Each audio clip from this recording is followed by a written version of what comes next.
दोस्तों नमस्कार, मैं सत्यनारायण सिंह अपने YouTube चैनल एसेंसिंग क्लासेस में आप सभी का हार्दिक स्वागत एवं अभिनंदन करता हूं। साथियों, NCERT कक्षा 12 हिंदी से आज पाठ श्रम विभाजन और जाति प्रथा, जिसे डॉक्टर भीमराव अंबेडकर जी ने लिखा है, इस पाठ की व्याख्या कार्य हम करेंगे। तो इसके पहले अगर आपने हमारा चैनल सब्सक्राइब नहीं किया है तो कर लीजिए, ताकि इस तरह के वीडियो के नोटिफिकेशन आपको मिलते रहें। एक और महत्वपूर्ण बात कि आपको मेरे चैनल की कक्षा 12 की प्लेलिस्ट में सभी पाठ के वीडियो मिल जाएंगे, तो वहां से आप इसका लाभ उठाइए और अपना हिंदी ज्ञान बढ़ाइए। तो आइए हम शुरू करते हैं। श्रम विभाजन और जाति प्रथा, ये पाठ अंबेडकर के विख्यात भाषण एनिहिलेशन ऑफ कास्ट 1936 पर आधारित है। इसका अनुवाद ललई सिंह यादव ने जाति भेद के उच्छेद शीर्षक के अंतर्गत किया है। ये भाषण भीमराव अंबेडकर जी को पढ़ना था जाति पाति तोड़क मंडल लाहौर के वार्षिक सम्मेलन 1936 के अध्यक्षीय भाषण के रूप में, लेकिन आयोजकों की सहमति नहीं बन सकी और ये भाषण पढ़ा नहीं जा सका। बाद में अंबेडकर जी ने इसे एक स्वतंत्र पुस्तक के रूप में लिखा। यहाँ हम आपको ये बताना चाहते हैं कि इस पाठ को पढ़ते समय आप अपने जहन में ये बात जरूर रखिए कि ये पाठ 1936 में लिखा गया है। ये लेख जब लिखा गया उस समय 1936 था और आज 2020 है। तो कहने का मतलब साफ है कि चीजें तब से अब तक बहुत बदल चुकी है और गंगा में बहुत सारा पानी बह चुका है। तो आप अगर इस बात को अपने ध्यान में रखेंगे तो इस पाठ को आप बेहतर तरीके से समझ पाएंगे। बात करें इसके सारांश की, जिसका टाइटल है श्रम विभाजन और जाति प्रथा, तो अंबेडकर साहब कहते हैं कि आज के युग में जाति पात के पोषकों की कमी नहीं है, अर्थात ऐसे लोगों की कमी नहीं है जो जाति पात को बढ़ावा देते हैं, जो उसको मानते हैं, उसकी पैरोकारी करते हैं, उसका समर्थन कहते हैं। और जो समर्थन करते हैं वो कहते हैं कि आधुनिक सभ्य समाज कार्य कुशलता के लिए श्रम विभाजन को आवश्यक मानता है। यानी श्रम का विभाजन जरूरी हो गया है अगर समाज को उन्नति करनी है, समाज को प्रगति करनी है। लेकिन आपत्ति यह है कि जाति प्रथा जो है वो श्रम विभाजन के साथ साथ श्रमिकों का विभाजन भी कर देती है। यानी उसका रूप ऐसा है कि उसमें श्रमिकों का विभाजन भी हो जाता है। और श्रम विभाजन सभ्य समाज की आवश्यकता हो सकती है, लेकिन श्रमिकों का विभिन्न वर्गों में विभाजन ये कतई उचित नहीं है, ये अच्छा नहीं है। ये श्रमिकों का अस्वाभाविक विभाजन करती है, यानी ऐसा विभाजन करती है जो स्वाभाविक नहीं है, जो सही नहीं है। भारत की जाति प्रथा श्रमिकों के अस्वाभाविक विभाजन के साथ साथ विभिन्न वर्गों को एक दूसरे की अपेक्षा ऊंच नीच करार भी देती है। यानी किसी को श्रेष्ठ मानती है तो किसी को नीचा मानती है। ये बात भी सही नहीं है। जाति प्रथा को अगर श्रम विभाजन मान लिया जाए तो यह मानव की रुचि पर आधारित नहीं है, क्योंकि इससे मानव का भला नहीं हो सकता। मानव को अगर उनकी रुचि के विपरीत जबरदस्ती आप किसी वर्ग में बांट देंगे तो निश्चित रूप से ये उस मानव के लिए, उसके वर्ग के लिए, उसके परिवार के लिए, और न केवल उसके परिवार के लिए बल्कि समाज के लिए, सारे देश के लिए ये चीज सही नहीं होगी। सक्षम समाज को चाहिए कि वह लोगों को उनकी रुचि का पेशा अपनाने को प्रोत्साहित करें, सक्षम बनाएं, उनके लिए सुविधाएं दें। जाति प्रथा में यह दोष है, मनुष्य का पेशा उसके प्रशिक्षण या निजी क्षमता के आधार पर न करके उसके माता पिता के सामाजिक स्तर के हिसाब से, या व्यक्ति जिस वर्ग में पैदा होता है, जिस कुल में पैदा होता है, जिस परिवार में पैदा होता है, उसके हिसाब से किया जाता है। और इससे क्या होता है, सामाजिक जीवन स्तर पे कमी आती है और मनुष्य को एक ऐसे पेशे से, एक ऐसे रोजगार से बांध देता है जो उसकी रुचि का नहीं होता है। बल्कि आप ये कह सकते हैं कि अगर किसी व्यक्ति को उसके रुचि के हिसाब से काम नहीं मिलेगा तो उसका काम में मन नहीं लगेगा और वह उस पर प्रगति नहीं कर पाएगा। व्यक्ति का व्यवसाय, व्यक्ति का पेशा उसकी रुचि के हिसाब से, उसकी कुशलता के हिसाब से निर्धारित किया जाना चाहिए।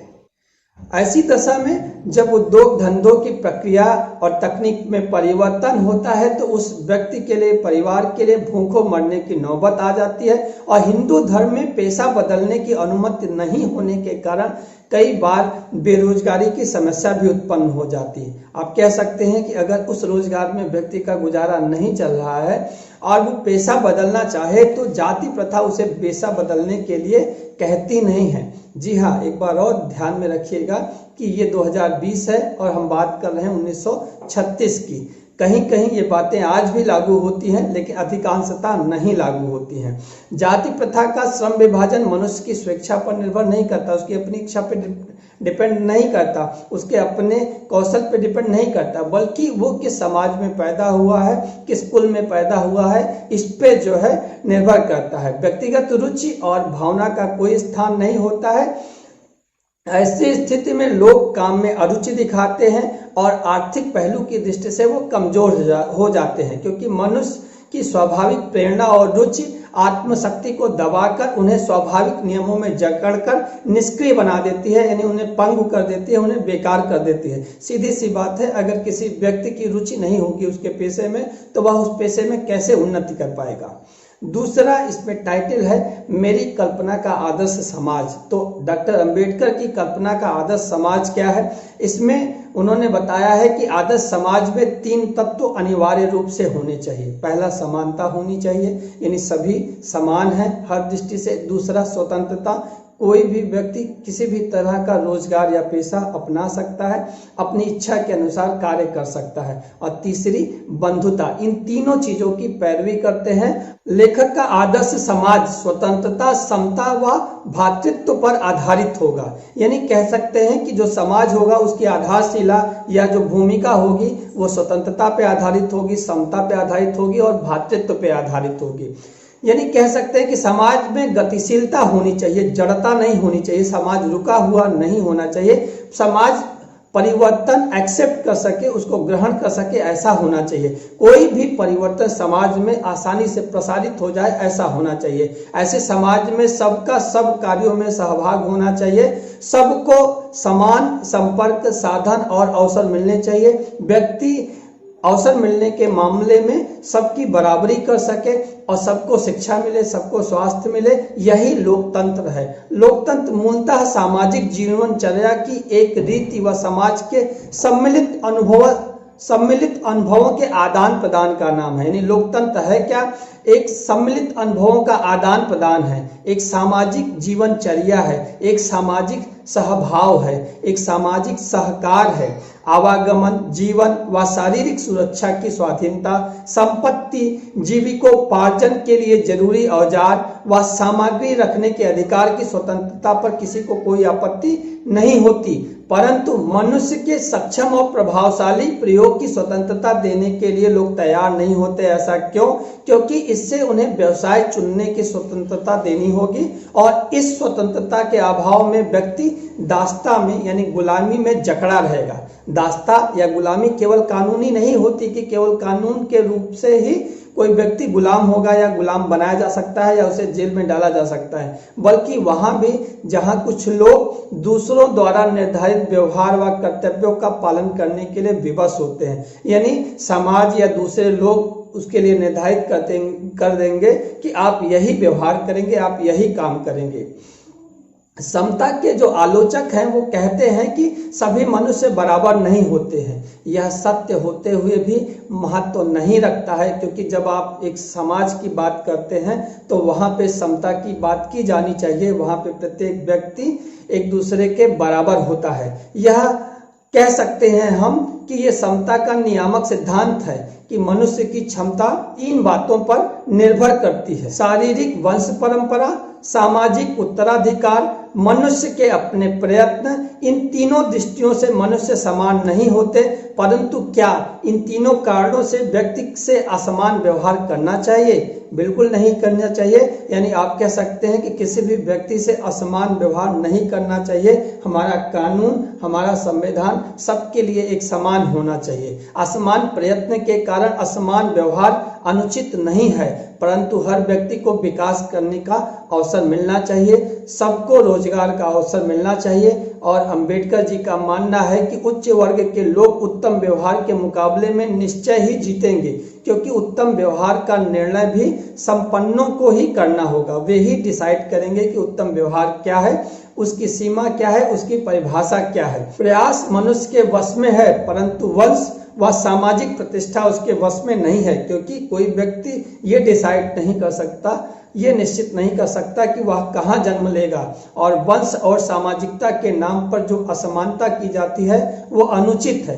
एक राजनेता का उन्होंने उदाहरण दिया कि उसे अनेक लोगों से मिलना होता है, उसके पास हर व्यक्ति के लिए अलग व्यवहार करने का समय नहीं होता, वो सबके साथ एक समान व्यवहार ही करता है। ऐसे में सब मनुष्यों के साथ समान व्यवहार किया जाना चाहिए, और यह सबसे व्यवहार इसलिए करता है क्योंकि वहां पे वर्गीकरण या श्रेणीकरण संभव नहीं है। समता एक काल्पनिक वस्तु है, समानता एक काल्पनिक वस्तु है, फिर भी राजनीतिज्ञों के लिए यही एकमात्र उपाय व मार्ग है। तो इस प्रकार अंबेडकर जी ने समानता की बात कही है, समता की बात कही है, और सबको समान अवसर देने की बात कही है। तो दोस्तों, ये मेरी कोशिश थी आपको इस पाठ के सारांश से परिचित कराने की। तो अगर आपको ये मेरी कोशिश पसंद आई हो तो आप हमारे चैनल को सब्सक्राइब करें, इस वीडियो को लाइक करें, दोस्तों में शेयर करें। मिलते हैं अगले वीडियो में, तब तक के लिए नमस्कार।